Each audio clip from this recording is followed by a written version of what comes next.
இந்த நோட்டோட ரகசியம் என்ன அப்படிங்கறது தான் இந்த இதுல உங்ககிட்ட புரிய வைக்கிறோம்.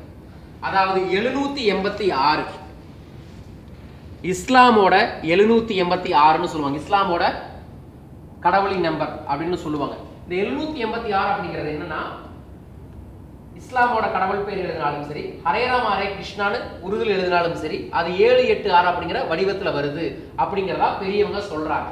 ஓகே, இங்க நான் சொல்றது என்ன அப்படின்னா, 786 அப்படிங்கிற தாள் வந்துச்சுன்னா அதை தேடி உங்ககிட்ட வாங்கி வச்சுக்கோங்க. நீங்க இனிமேல் உங்க கையில வர காசா இருந்தாலும் சரி, உங்க கையில இருந்து போற காசுகளா இருந்தாலும் சரி, இமிடியட்டாவே வந்து 786 இருக்கா அப்படிங்கறத பார்த்து செயல்படுது. ரெண்டு விஷயம், 786 ஒன்னு கடைசியில இருக்கணும், இல்லைன்னா முன்னாடி இருக்கணும். ஓகேங்களா?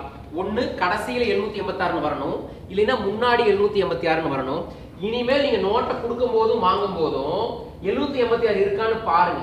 ரெண்டு விஷயம், இந்த நோட்டு கிடைக்கணும்னு உங்க மனசுல ஒரு ஆசை வந்துடும். ரெண்டாவது விஷயம், பணத்தை கொடுக்கும் போது வாங்கும் போது பணத்தை கவனிப்பீங்க. பணத்தின் மேல் ஒரு விழிப்புணர்ச்சி ஏற்படுத்தும்.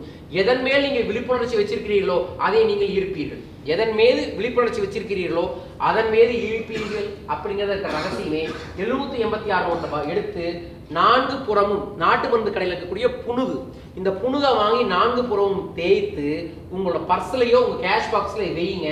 இந்த புணுகு என்ன பண்ணும்னா நேர்மறை சக்திகளை ஈர்த்து உங்களுக்கு தன வசியத்தை ஏற்படுத்தி தரும் அப்படிங்கிறதா 786ஓட ரகசியம். இந்த நோட் இருந்துச்சுன்னா தேடி வாங்கி வையுங்க. இது சாதாரணமாக கிடைக்கிறது இல்லை அப்படிங்கிற செய்தியையும் இங்க பதிவு பண்ணிக்கிறேன்.